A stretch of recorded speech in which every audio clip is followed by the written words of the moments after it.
हाय दोस्तों, मैं पीयूष वेलकम करता हूं आपका मेरे इस यूट्यूब चैनल पे जिसका नाम है नेटवेव इंस्टीट्यूट। दोस्तों, आज मैं आपसे डिस्कस करने वाला हूं डीसीए फर्स्ट सेमेस्टर में एमएस एक्सेस के पेपर के बारे में। तो दोस्तों, इस वाले वीडियो में मैं आपसे डिस्कस करूंगा उसकी यूनिट नंबर 1 के बारे में। तो दोस्तों, यूनिट नंबर 1 में जो सिलेबस दिया हुआ है वो ये दिया है इंट्रोडक्शन टू डेटाबेस है। इसके अंदर what is database and why use a relational database, ये 2 टॉपिक्स इसके अंदर हैं। इसके अलावा प्राइमरी की रिलेशनशिप्स हैं। इसके अलावा एमएस एक्सेस का इंट्रोडक्शन है, ऑब्जेक्ट्स और नेविगेशंस के बारे में मैं आपको समझाऊंगा। तो दोस्तों, चलिए टाइम ना वेस्ट करते हुए शुरू करते हैं व्हाट इज़ डेटाबेस। और दोस्तों, अगर आपको ये वीडियो पसंद आए तो प्लीज़ इसको लाइक करें, शेयर करें एंड कमेंट करें। तो दोस्तों, सबसे पहले आते हैं अब दोस्तों हमको डेटाबेस को समझना है। तो डेटाबेस को समझने से पहले हमको ये समझना पड़ेगा डेटा क्या होता है।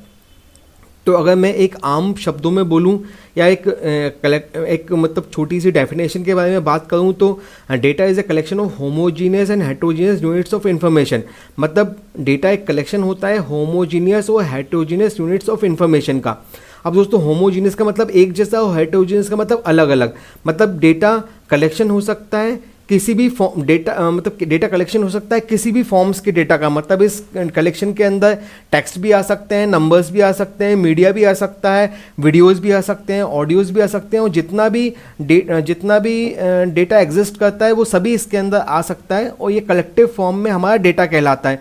इस डेटा को आप या रिकॉर्ड कर सकते हैं मैनुअली किसी पेपर के ऊपर या फिर इलेक्ट्रॉनिकली किसी मेमोरी के अंदर। दोस्तों, डेटा वर्ड है वो प्लूरल वर्ड है डेटम का। ठीक है, तो डेटम का मतलब होता है a single piece of information. तो जब हम सिंगल पीस ऑफ इन्फॉर्मेशन को डेटम बोलते हैं तो मैनी पीसेस ऑफ इन्फॉर्मेशन को हम डेटा बोलेंगे। ठीक है, अगर हम कंप्यूटर की भाषा में बात करें तो डेटा वो इन्फॉर्मेशन है जिसको कि हम किसी एक पर्टिकुलर फॉर्म में ट्रांसलेट कर सकते हैं। और इस फॉर्म को मतलब ट्रांसलेशन इस फॉर्म में होना चाहिए कि आपका मूवमेंट और प्रोसेसिंग आसानी से हो सके। दोस्तों, ये होता है आपका डेटा। अब दोस्तों, डेटा को रखने के लिए जो हम लोग मतलब डेटा को हम अगर ऑर्गेनाइज फॉर्म में रख दें तो उसको हम डेटाबेस कहते हैं। ठीक है, अब ऑर्गेनाइज कैसे हो सकता है दोस्तों, अपन इस मतलब ऑर्गेनाइजेशन ऐसे हो सकता है डेटा का कि अगर उसको हम रो कॉलम्स में रख दें तो वो डेटा जो है ऑर्गेनाइज फॉर्म में आ जाएगा। ठीक है, इसको हम इस फॉर्म को हम टेबल्स बोलते हैं। ठीक है, तो टेबल्स में क्या होता है, तो टेबल्स में आप डेटा को ऑर्गेनाइज फॉर्म में रख सकते हैं in the forms of rose and columns. अब जो मेन डेटाबेसेस यूज होती हैं वो MySQL है, ओरेकल है, एमएस एक्सेस है, ये सारी हमारी डेटाबेसेस हैं। ठीक है, इनका काम होता है डेटा को स्टोर करना, उनको रिट्राइव करना और मैनेज करना। अब दोस्तों, अगला जो टॉपिक है, मतलब अब मैंने एक छोटे से डायग्राम के माध्यम से आपको बताया हुआ है कि डेटाबेसेस किस तरह से आती हैं। तो जो हमें डिफरेंट फैक्ट्स डिफरेंट सोर्सेज से मिलते हैं, ठीक है, उनको हम क्या करते हैं, कलेक्ट कर लेते हैं। और इन फैक्ट्स को जब हम कलेक्ट करते हैं तो वो हमारी इन्फॉर्मेशन कहलाती है। ठीक है, अब इस इन्फॉर्मेशन को अगर हम प्रोसेस कर लेते हैं, ठीक है, जो हमारी काम की इन्फॉर्मेशन होती है उसको हम रख लेते हैं, बाकी जो काम की नहीं होती उसको हटा देते हैं, उस इन्फॉर्मेशन को हम प्रोसेस कर लेते हैं तो वो हमारा डेटा कहलाती है। और जब इस डेटा को हम किसी एक ऑर्गेनाइज्ड फॉर्म में रख देते हैं तो वो हमारा डेटाबेस कहलाती है। अब दोस्तों, इससे मुझे उम्मीद है आपको पूरा समझ में आ गया होगा कि डेटाबेस क्या है। तो मतलब database is a collection of data, ठीक है, which is in the organised form. और डेटा क्या है, data is collective form of information, और information is collective form of facts from different sources. तो दोस्तों, अब ये डेटाबेस क्लियर हो गया होगा आपका। अब अपन आगे चलते हैं। ये मैंने एग्जाम्पल लिया हुआ है डेटाबेस का, दिया हुआ है आपको डेटाबेस का। तो दोस्तों, इसके अंदर जो ये एनरोलमेंट लिया हुआ है, ये स्टूडेंट नेम लिया हुआ है, ये स्टूडेंट एड्रेस लिया हुआ है, ये स्टूडेंट मोबाइल नंबर लिया हुआ है, ये स्टूडेंट का डेट ऑफ एडमिशन लिया हुआ है। तो दोस्तों, ये जितने भी हैं इसको हम फील्ड्स बोलते हैं। ठीक है, और किसी एक पर्टिकुलर बंदे का रिकॉर्ड अगर होगा तो उसको हम टुपल्स भी बोल सकते हैं, रिकॉर्ड्स बोल सकते हैं या रोज बोलेंगे। ठीक है, और जो सिंगल पीस ऑफ इन्फॉर्मेशन है उसको हम एट्रीब्यूट बोलेंगे। ठीक है, इस टेबल में से कोई भी सिंगल पीस ऑफ इन्फॉर्मेशन, ये भी एक एट्रीब्यूट है, ये भी एक एट्रीब्यूट है, ये खुद भी एक एट्रीब्यूट है, और ये अपना रो है। ये अजय की पूरी इन्फॉर्मेशन है, उसका एनरोलमेंट नंबर क्या है, उसका एड्रेस क्या है, उसका मोबाइल नंबर क्या है, तो ये उसका एक रिकॉर्ड है। तो इसको हम रिकॉर्ड बोल सकते हैं, रोज बोल सकते हैं या टुपल्स बोल सकते हैं। और किसी एक पर्टिकुलर कॉलम को हम फील्ड्स बोल सकते हैं। इसको हम कॉलम भी हैं ये और फील्ड्स भी हैं। तो एक पर्टिकुलर कॉलम को हम फील्ड्स बोल सकते हैं, फील्ड्स बोल सकते हैं, नहीं फील्ड्स बोलते हैं। तो दोस्तों ये था हमारा डेटाबेस का एक एग्जांपल जिसके अंदर कुछ फील्ड्स दी हुई हैं और कुछ रिकॉर्ड्स मैंने लिए हुए हैं और मैंने आपको समझाने की कोशिश की कि फील्ड्स क्या होती हैं, ट्रिपल्स रिकॉर्ड्स क्या होते हैं और एट्रीब्यूट्स क्या होते हैं। अब दोस्तों मैंने यहाँ पे एक डायग्राम बनाया हुआ है, एक छोटा पिक्चर लिया हुआ है जिसके अंदर जो मोस्ट पॉपुलर डेटाबेसेस है उसकी मैंने यहाँ पे आपको सब दिया हुआ है। जो मोस्ट पॉपुलर डेटाबेसेस हैं जो अभी यूज़ हो रहे हैं वो ओरेकल है, एसक्यूएल सर्वर है, एमएस एक्सेस है, DB2 है, मैंगो DB है, MySQL है। तो ये सारे हमारे जो हैं मोस्ट पॉपुलर डेटाबेसेस हैं।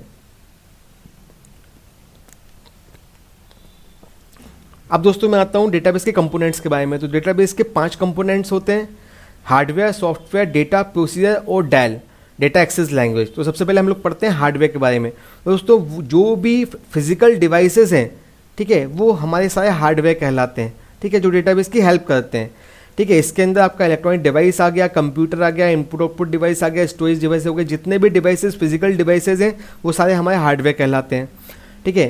फिर आते हैं सॉफ्टवेयर के बारे में। वो सॉफ्टवेयर को जो डेटाबेस के जो डेटा को एक्सेस करने में, स्टोर करने में, डिलीट करने में, ठीक है, उसको चलाने में डेटाबेस की हेल्प करता है, ठीक है, या कंट्रोल करता है, उसको हम सॉफ्टवेयर्स कहते हैं। अगर मैं इसको इंग्लिश में इसको डिफाइन करूँ तो ये कह सकते हैं this is a set of programs use to manage and control the overall database. एक डेटाबेस को कंट्रोल करने के लिए और मैनेज करने के लिए जो सॉफ्टवेयर यूज़ किए जाते हैं उसको हम सॉफ्टवेयर कहते हैं और ये हमारा डेटाबेस का एक कंपोनेंट है। अगला है डेटा। तो दोस्तों जो डेटा हम लोग डेटाबेस के अंदर रखते हैं, ठीक है, जो रॉ फॉर्म में होता है उसको हम प्रोसेस करके रखते हैं, ठीक है, उसको हम डेटा बोलते हैं, ठीक है।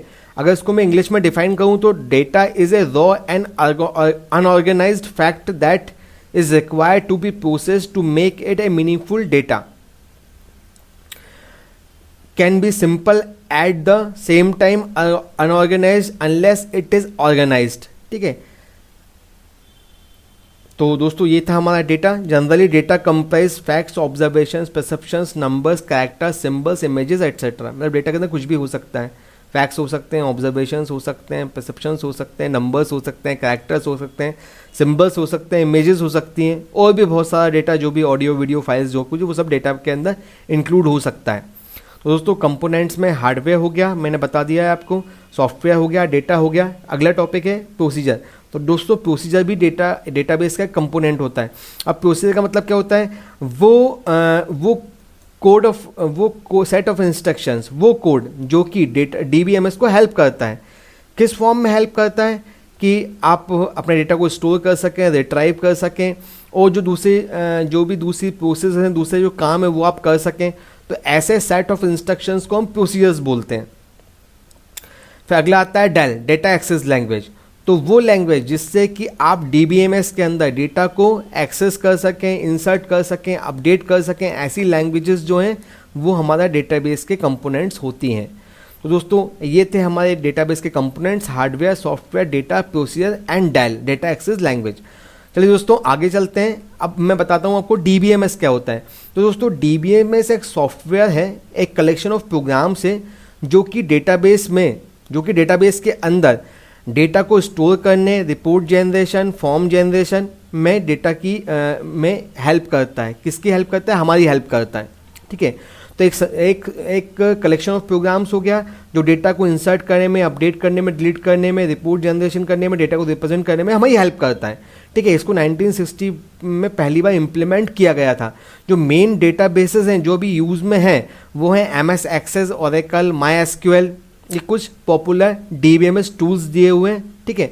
हम डेटाबेस की अगर DBMS की दूसरी इन्फॉर्मेशन देखें तो हम ये कह सकते हैं कि DBMS एक सॉफ्टवेयर है जो कि इंफॉर्मेशन को स्टोर करने में और रिट्राइव करने में डेटाबेस की हेल्प करता है। तो दोस्तों ये था हमारा DBMS। अब हम लोग आते हैं एडवांटेजेस के ऊपर। तो दोस्तों DBMS का सबसे पहला एडवांटेज है वो है कंट्रोल रिडंडेंसी। रिडंडेंसी का मतलब होता है डुप्लीकेसी। तो जितना भी डेटा हम सिंगल डेटाबेस में स्टोर कर रहे हैं, ठीक है, तो डेटाबेस DBMS हमारी हेल्प करता है कि डेटा हमारा डुप्लीकेट ना हो, ठीक है। सेकंड है डेटा शेयरिंग। आप डेटा को DBMS के हेल्प से शेयर कर सकते हो। जो तीसरा है बैकअप। आप DBMS की हेल्प से डेटा की बैकअप और रिकवरी सिस्टम तैयार कर सकते हो, जिससे डेटा रिकवर हो जाएगा और उसका ऑटोमेटिक बैकअप भी क्रिएट हो जाएगा। इसके अलावा DBMS मल्टीपल यूज़र इंटरफेस में भी आपकी हेल्प करता है। बहुत सारे यूजर्स एक ही समय पे एक ही डेटा को एक्सेस कर सकते हैं और ये कुछ GUI एप्लीकेशन इंटरफेसेस हमको देता है, जिससे आप इस काम को आसानी से कर सकते हैं।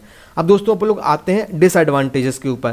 तो सबसे पहला जो डिसएडवांटेज है DBMS का वो ये है कि वो सबसे ज़्यादा वो लार्ज मेमोरी लेता है ना, इफ़िशेंटली रन होने के लिए। सेकंड जो है कॉस्ट है, DBMS हमेशा high speed processors large memory के ऊपर रन होते हैं, इसलिए थोड़े से कॉस्टली पड़ते हैं। कॉम्प्लेक्सिटी, DBMS क्योंकि खुद ही एक बहुत DBMS खुद ही एक कलेक्शन है सॉफ्टवेयर्स का, तो इसकी कॉम्प्लेक्सिटी और रिक्वायरमेंट अधिक होती है। तो ये जो है कुछ एडवांटेजेस थे और कुछ डिसएडवांटेजेस थे DBMS के। अब हम लोग आते हैं रिलेशनल डेटाबेस के ऊपर। तो दोस्तों कोई भी डेटाबेस के अंदर जो टेबल्स हैं, अगर वो एक पर्टिकुलर फील्ड से लिंक होंगे तो वो हमारे रिलेशनल डेटाबेस कहलाएंगे। मतलब लिंक होने का मतलब ये है कि उसकी एक कॉलम जो रहेगा, उसकी एक फील्ड रहेगी, वो सेम टू सेम दूसरी टेबल में भी एग्जिस्ट करेगी, जिससे वो लिंक होंगे। जैसे मैंने यहाँ पे एग्जांपल दिया हुआ है, यहाँ पे मैंने कस्टमर आईडी लिया हुआ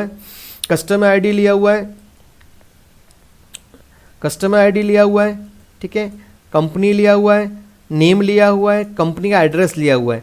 अब कस्टमर आईडी मतलब ये कस्टमर आईडी हो गई, ठीक है। इसके अलावा कंपनी का नेम हो गया और कंपनी का एड्रेस हो गया, ठीक है। अब इसको हमने लिंक किया सेकंड टेबल के साथ। सेकंड टेबल में क्या दिया हुआ है, ये कस्टमर आईडी। तो ये जो टेबल है ये इससे लिंक हो रही है किस फील्ड से, कस्टमर आईडी के द्वारा लिंक हो रही है।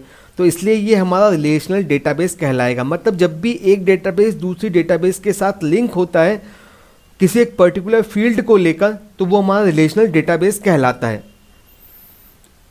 आगे वाले वीडियोस में हम इसके बारे में डिटेल में पढ़ेंगे दोस्तों। अभी मुझे उम्मीद है कि आपको बेसिक चीज़ समझ में आ गई होगी कि हम लोग रिलेशनल डेटाबेस किसको बोलते हैं। अब हम लोग आते हैं प्राइमरी कीज़ के ऊपर।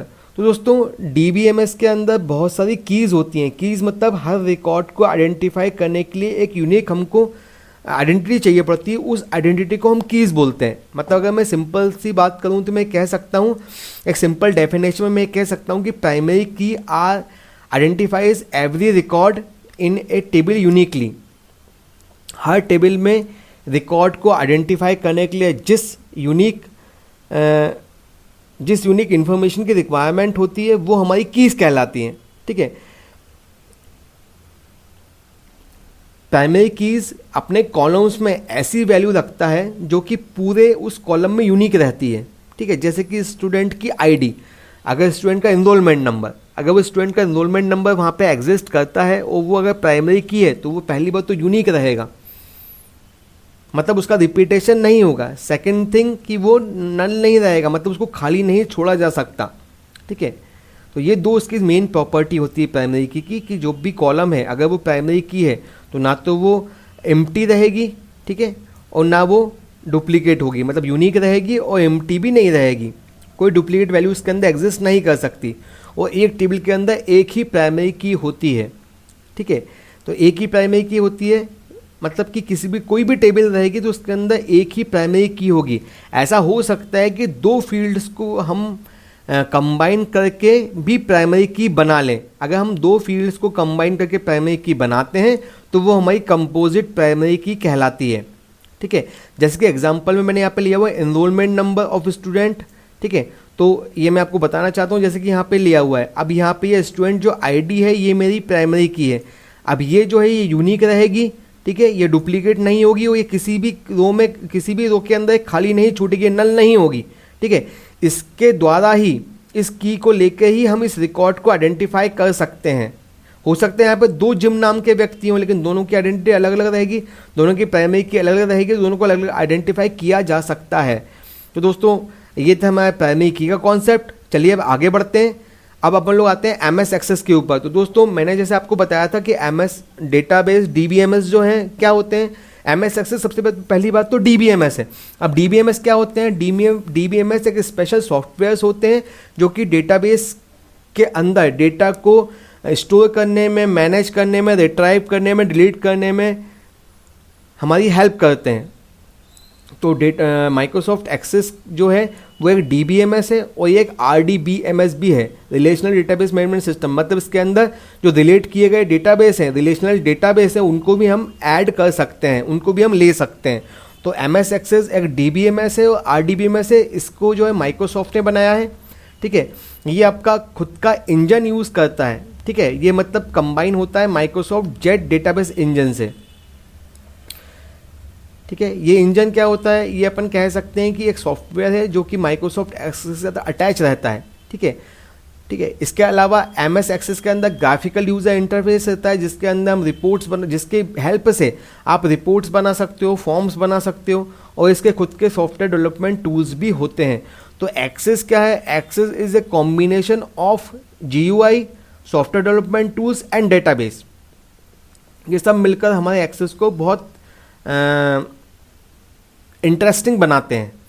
अब ये MS एक्सेस क्या है, MS एक्सेस एक पार्ट है MS ऑफिस सूट का। ठीक है, ये सभी ये मतलब डेटा को स्टोर करने में, रिट्राइव करने में, लार्ज वॉल्यूम ऑफ डेटास को स्टोर करने में, उनको हैंडल करने में बहुत यूज़फुल है। ठीक है, इसमें हम लोग नेटवर्क मतलब हम सिंगल वर्क स्टेशन के लिए अगर हम चाहें तो एक सिंगल डेस्कटॉप के लिए भी डेटाबेस बना सकते हैं, और अगर हम चाहें कि क्लाइंट सर्वर मॉडल हमको रखना है तो क्लाइंट सर्वर मॉडल के लिए भी हम डेटाबेस बना सकते हैं। अब क्लाइंट सर्वर मॉडल क्या होता है, मतलब डेटाबेस एक जगह रखी हुई है, उसके कई लोग यूज़ कर रहे हैं, तो वहाँ क्लाइंट सर्वर मॉडल कहलाता है। तो क्लाइंट सर्वर मॉडल के बारे में अगर आपको ज़्यादा जानना है तो आप मेरे आगे की वीडियोस देखते रहिए, मैं आपको पूरा डिटेल वहाँ पर बताऊँगा। अभी आप इतना समझ लीजिए कि अगर हम MS एक्सेस में ऐसा चाहते हैं कि एक ही डेटाबेस को 5 लोग यूज़ करें, तो हम क्लाइंट सर्वर मॉडल यूज़ करेंगे और हम सर्वर पे MS एक्सेस के डेटाबेस को रख देंगे, और उस सर्वर से जितने यूज़र्स लिंक रहेंगे वो सब उस डेटाबेस को यूज़ कर पाएंगे। दोस्तों, ये था मेरा MS एक्सेस का इंट्रोडक्शन। एक बार फिर से रिवाइज करा देता हूँ। MS एक्सेस एक DBMS है, RDBMS है। ये माइक्रोसॉफ्ट जेट डेटाबेस इंजन को यूज़ करता है। इसके अंदर GUI और सॉफ्टवेयर डेवलपमेंट टूल्स हैं। ये माइक्रोसॉफ्ट ऑफिस सूट के अंदर ही आता है। ये लार्ज वॉल्यूम ऑफ डेटास को हैंडल करने में, मैनेज करने में इफ़िशेंट है। इसके अलावा ये नेटवर्क की डेटाबेस और स्टैंडअलोन डेटाबेस दोनों ही डेटाबेसेस के अंदर कंफर्टेबली वर्क कर सकता है। अब दोस्तों, फीचर्स क्या हैं इसके, तो सबसे पहले तो ये है कि ये अपने डेटाबेस को खुद बनाता है, और जो फॉर्मेट ये यूज़ करता है वो MS एक्सेस डेटाबेस इंजन से लेता है। ठीक है, मतलब ये वो फॉर्मेट जो बेस होते हैं वो MS access jet database engine के ऊपर आधारित होते हैं। ठीक है, रिलेशनल डेटाबेस को स्टोर भी कर लेता है। ठीक है, डायरेक्ट किसी डेटाबेस से डेटा को इंपोर्ट करना हो तो वो भी इसका एक फीचर है कि डायरेक्टली डेटा को इंपोर्ट कर लेता है। MS एक्सेस 2013 बहुत सारे कंपोनेंट्स प्रोडक्ट जो कि बाहर के हैं, जो MS एक्सेस से रिलेट नहीं होते, उनके डेटा को भी एक्सेस कर लेता है। इसके अलावा MS एक्सेस बहुत सारे अदर डेटा फॉर्मेट्स को भी समझता है। मतलब क्या होता है, डेटा को इंपोर्ट करने के लिए हमें जो बाहर का डेटा है उसका फॉर्मेट समझना पड़ता है। तो जो 2013 के बाद जो MS एक्सेस में इम्प्रूवमेंट किए गए हैं, उसके आधार पर जितने बाहर के डेटा फॉर्मेट्स हैं जो पहले सपोर्ट नहीं करते थे, वो सभी अब सपोर्ट करने लगे हैं। इसलिए बाहर की डेटाबेसेस के डेटा को अगर आपको MS एक्सेस के अंदर लाना है तो वो भी आसानी से किया जा सकता है। ठीक है, इसके अलावा अगर आपको डेटा को बाहर लेके जाना है, जैसे कि आपको डेटा को वर्ड में लेके जाना है, एक्सेल में लेके जाना है, किसी और डेटाबेस में लेके जाना है, तो आप इसके डेटा को आसानी से एक्सपोर्ट भी कर सकते हो। ठीक है, इसके अलावा एक्सेस जो है ओपन डेटाबेस कनेक्टिविटी के साथ काम कर सकता है, जिसको हम ODBC बोलते हैं। ठीक है दोस्तों, ये एक ओपन सोर्स कनेक्टिविटी है जो बहुत सारे डेटाबेस इसको यूज़ करते हैं, तो MS एक्सेस भी इसको सपोर्ट करता है। और MS SQL server, Oracle, DB2 जैसी डेटाबेसेस के साथ भी ये कॉम्पेटेबल है। तो दोस्तों, ये इसके फीचर्स थे MS एक्सेस के। अब अपन लोग आते हैं एक्सटेंशंस। तो दोस्तों, 2000 MS एक्सेस का जो वर्जन 2007 था, उससे पहले जो MS एक्सेस का एक्सटेंशन था वो MDB था, माइक्रोसॉफ्ट डेटाबेस। ठीक है, MDB। लेकिन 2007 के बाद इसका एक्सटेंशन चेंज करके ACCDB कर दीजिए, ACCDB कर दिया गया, एक्सेस डेटाबेस। तो इसका एक्सटेंशन चेंज हुआ है 2007 जो है। उससे पहले जो है MDB एक्सटेंशन चलता था MS एक्सेस में, और अब जो चलता है वो ACCDB चलता है। मतलब जब भी आप MS एक्सेस की फ़ाइल बनाओगे 2007 से पुराने वाले वर्जन में, तो आपकी फ़ाइल का जो एक्सटेंशन रहेगा वो MDB रहेगा, और 2007 के बाद की अगर फाइल बनाओगे तो जो आपकी फ़ाइल का एक्सटेंशन रहेगा वो ACCDB रहेगा।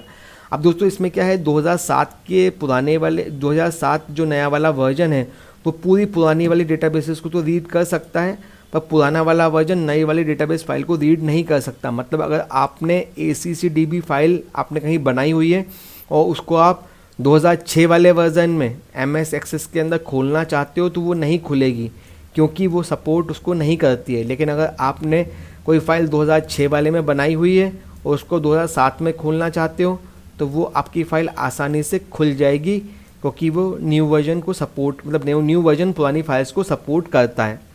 दोस्तों उम्मीद है मुझे कि आपको समझ में आया होगा। चलिए आगे बढ़ते हैं। अब दोस्तों आते हैं objects in MS access. MS access के अंदर ऑब्जेक्ट्स क्या क्या हैं। तो दोस्तों ऑब्जेक्ट्स एक्चुअली होते क्या हैं, तो मैं कह सकता हूं कि ऐसे सॉफ्टवेयर के टूल्स जो कि इंफॉर्मेशन को ऑर्गेनाइज करने में, यूज़र की हेल्प करने में, ठीक है, डेटा को स्टोर करने में, फॉर्म्स में, रिपोर्ट्स में, मैक्रोज में हमारी हेल्प करें, यूज़र की हेल्प करें या यूज़र के काम को आसान बनाएं, उसको हम ऑब्जेक्ट्स बोलते हैं। अब MS एक्सेस में ये ऑब्जेक्ट कितने टाइप के होते हैं। तो दोस्तों MS एक्सेस में जो मेन 4 ऑब्जेक्ट्स होते हैं वो तो होते हैं ये 4: table, queries, forms and reports. इसके अलावा मैक्रोज और मॉड्यूल्स भी होते हैं। तो चलिए दोस्तों इसको अपन डिस्कस करते हैं। अभी दोस्तों क्या है, ये जितने ऑब्जेक्ट्स हैं, टेबल है, क्वेरीज है, फॉर्म्स हैं, रिपोर्ट्स हैं, ये क्या है, ये सारे छोटे छोटे सॉफ्टवेयर्स हैं। इन सॉफ्टवेयर को MS एक्सेस के अंदर रख दिया गया है। तो ये सॉफ्टवेयर क्या करते हैं, सॉफ्टवेयर आपकी हेल्प करते हैं। जैसे टेबल्स है, टेबल्स क्या करेगा, टेबल आपकी हेल्प करेगा टेबल को बनाने में। क्वेरीज क्या करेगा, क्वेरीज आपकी हेल्प करेगा क्वेरी करने में, मतलब क्वेश्चन करने में। फॉर्म्स आपकी हेल्प करेगा फॉर्म्स बनाने में। रिपोर्ट्स आपकी हेल्प करेगा रिपोर्ट्स बनाने में। तो चलिए दोस्तों इसको डिस्कस करते हैं डिटेल में। अब दोस्तों सबसे पहले मैं आता हूँ कि टेबल्स क्या होते हैं। तो दोस्तों जब भी मैं टेबल्स देखूंगा तो क्या है कि जब भी मुझे टेबल बनाना होगा मैं टेबल ऑब्जेक्ट को कॉल करूंगा। जब मैं टेबल ऑब्जेक्ट को कॉल करूंगा तो टेबल मुझे क्या करेगा, एक बना बनाया फॉर्मेट दे देगा जिसके अंदर कॉलम्स रहेंगे, फील्ड्स रहेंगे। अब मुझे करना क्या है, मुझे सिर्फ उनका डेटा टाइप सेलेक्ट करना है, कॉलम्स की हेडिंग्स को डालना है और मेरा टेबल प्रिपेयर हो गया। और फिर मुझे उस टेबल के अंदर डबल क्लिक करके डेटा को इंसर्ट करना है। तो ये मेरा टेबल ऑब्जेक्ट हो गया। अब सेकंड में आता हूँ क्वेरीज के ऊपर। जो टेबल के अंदर मैंने डेटा डाला है, अगर मुझे उनसे कुछ डेटा रिट्राइव करना है मतलब मुझे देखना है कि भाई मुझे उस बंदे का नाम चाहिए जो भोपाल में रहता है, मुझे उस बंदे का नाम चाहिए जिसकी एज 18 साल से बड़ी है। तो ऐसी क्वेरीज के लिए क्वेरी एक ऑब्जेक्ट बना हुआ है। वहाँ पे आप अपना क्वेश्चन, वहाँ पे बहुत सारे फील्ड्स आ जाएंगे। जिस भी टेबल में से आपको डेटा निकालना है, जो आपको कॉलम चाहिए वो आप वहाँ पे ले लीजिए और वो आपको वहाँ डेटा को डिस्प्ले कर देगा। तो क्वेरी क्या होता है, क्वेरी का मतलब होता है कि आप एक डेटा का कस्टम व्यू बना रहे हो, ठीक है, टेबल्स के अंदर डेटा को निकाल के खुद का कस्टम व्यू बना रहे हो और इस तरह डेटा की पूरी इन्फॉर्मेशन आप वहाँ पे एक्सेस कर रहे हो। अब लोग आते हैं फॉर्म्स के ऊपर। तो दोस्तों फॉर्म्स क्या होता है, अगर आपको टेबल के अंदर डेटा को इंसर्ट करना है तो एक तरीका तो ये होता है कि आप जाओ टेबल को खोलो और डेटा को वहाँ पे टाइप करना शुरू कर दो। दूसरा तरीका ये है कि आप फॉर्म्स बना लो, फॉर्म से उस टेबल को लिंक कर दो। एक बार फॉर्म से टेबल लिंक हो गई तो जब आप फॉर्म खोल के फॉर्म के अंदर एंट्री करोगे तो फॉर्म के अंदर जो एंट्री आपने की है वो आपकी टेबल्स के अंदर पहुँच जाएगी, ठीक है। तो फॉर्म भी एक ऑब्जेक्ट होता है MS एक्सेस के अंदर। अब इसके अलावा आते हैं फिर रिपोर्ट्स के अंदर। रिपोर्ट्स क्या होती हैं, तो दोस्तों रिपोर्ट्स क्या है, जैसे कोई चीज़ आपको समराइज फॉर्म में चाहिए, मतलब टेबल्स के अंदर बहुत सारे फील्ड्स हैं, बहुत सारा डेटा है। अब आपको सब डेटा नहीं देखना है, आपको एक पर्टिकुलर व्यू चाहिए, एक पर्टिकुलर इन्फॉर्मेशन चाहिए, वो भी समराइज फॉर्म में चाहिए। उस समराइज के अंदर कुछ कैलकुलेशंस चाहिए आपको, आप चाहते हैं कि वो प्रिंट भी हो जाए। तो ऐसी अगर आपको कुछ ऐसा एक्टिविटी परफॉर्म करनी है तो आप रिपोर्ट्स का यूज़ करोगे। रिपोर्ट्स का करेंगे, आपको टेबल से लिंक कर देंगी और जो इन्फॉर्मेशन आपको चाहिए आप उसको रिट्राइव कर लीजिए। वो चीज़ें आपके सामने समराइज्ड फॉर्म में आ जाएंगी। आपको जो कैलकुलेशन करना है उसको वहाँ पर रख दीजिए, वो कैलकुलेशन वहाँ पे हो जाएगा, उसको आप प्रिंट भी कर सकते हैं। तो दोस्तों ये 4 जो ऑब्जेक्ट्स थे ये मेन ऑब्जेक्ट्स हैं एमएस एक्सेस के अंदर। इसके अलावा आते हैं मैक्रो मॉड्यूल के अंदर। तो दोस्तों मैक्रो क्या होता है, मैक्रो के अंदर क्या होता है कि रिकॉर्डिंग चालू हो जाती है। जो इवेंट आप परफॉर्म करवाना चाहते हो उसको मैक्रो के अंदर आप रिकॉर्ड कर लो, और जब भी आप मैक्रो को प्ले करोगे वो वैसा का वैसा ही बिहेव करेगा जैसे आपने उसको रिकॉर्ड किया है। ये सेम ऐसा ही होता है जैसे आपने वर्ड में मैक्रो पढ़े होंगे या एक्सेल में मैक्रो पढ़े होंगे। जब भी आपको कोई एक pre defined set of operations करवाना है, आप मैक्रो को रिकॉर्ड कर लीजिए और उसको आप प्ले कर दीजिए। जब भी आप उसको प्ले करेंगे तो जो भी प्री डिफाइंड, जो भी रिकॉर्डिंग में आपने रिकॉर्ड किया होगा, जो ऑपरेशंस आपने परफॉर्म किए होंगे, वो सेम ऑपरेशंस वहाँ पे परफॉर्म हो जाएंगे। इसके अलावा दोस्तों अपन लोग आते हैं मॉड्यूल्स के ऊपर। अब मॉड्यूल्स क्या होते हैं, तो दोस्तों क्या है कि मॉड्यूल्स छोटे छोटे कोड्स होते हैं। इस कोड्स को हम विजुअल बेसिक में लिखते हैं। अगर आपने विजुअल बेसिक पढ़ा होगा तो इसको आप आसानी से समझ पाओगे, नहीं तो आपको इसके लिए विजुअल बेसिक भी पढ़ना पड़ेगा। तो मॉड्यूल्स आप समझ सकते हैं, छोटी छोटी प्रोग्रामिंग होती है जो आप वीबी में लिख सकते हैं। और एक बार आपके मॉड्यूल्स बन जाएं तो आप इसको रन करके जो भी चाहें, जो कोड चाहें वो कोड यहाँ पे, जो काम करवाना चाहे वो काम आप यहाँ पे, जो एक्शन परफॉर्म करवाना चाहें वो एक्शन यहाँ पे परफॉर्म करवा सकते हैं। अब मैक्रो मॉड्यूल में अंतर क्या है दोस्तों, मैक्रो को क्या कर सकते हैं आप, मैक्रो को मॉडिफाई नहीं कर सकते, जैसा आप रिकॉर्ड करोगे वैसा ही होगा। पर मॉड्यूल को क्या कर सकते हैं आप, रिकॉर्ड नहीं कर सकते, आप जैसा कोड करोगे वो मॉड्यूल वैसा चलेगा। तो दोस्तों ये सभी के बारे में अभी अपन अगले मतलब इसी वीडियो में, इसके बाद वाले वीडियो में मैं आपको सारी चीज़ों की डिटेल बताऊंगा। अभी आप इतना समझ लीजिए कि ये थ्योरेटिकल पार्ट था, इतना मुझे पढ़ाना था, तो मैंने आपको ये सब डिटेल में और बहुत कंडेंस्ड फॉर्म में मैंने आपको बता दिया। तो दोस्तों ये अपना जो DCA फर्स्ट सेमेस्टर का सिलेबस था फर्स्ट यूनिट का, ये यहाँ पे ख़त्म होता है। अब दोस्तों इसके बाद वाली वीडियोस आप देखना ना भूलें, जिसके अंदर मैं बताऊंगा कि एमएस एक्सेल पे काम कैसे करते हैं, कैसे डेटा को बनाते हैं, कैसे डेटाबेस बनती है, कैसे रिकॉर्ड होते हैं, कैसे रिपोर्ट्स बनती हैं, कैसे फॉर्म्स बनते हैं। जितने भी यहाँ पे ऑब्जेक्ट्स दिए हुए हैं उन सभी ऑब्जेक्ट्स की इन्फॉर्मेशन आपको इसके बाद वाले वीडियोज़ में मिलेंगी। चलिए दोस्तों, अगर आपको वीडियो पसंद आई तो प्लीज़ आप इसको लाइक और शेयर जरूर कीजिएगा। वंदे मातरम, जय Hind, thank you very much.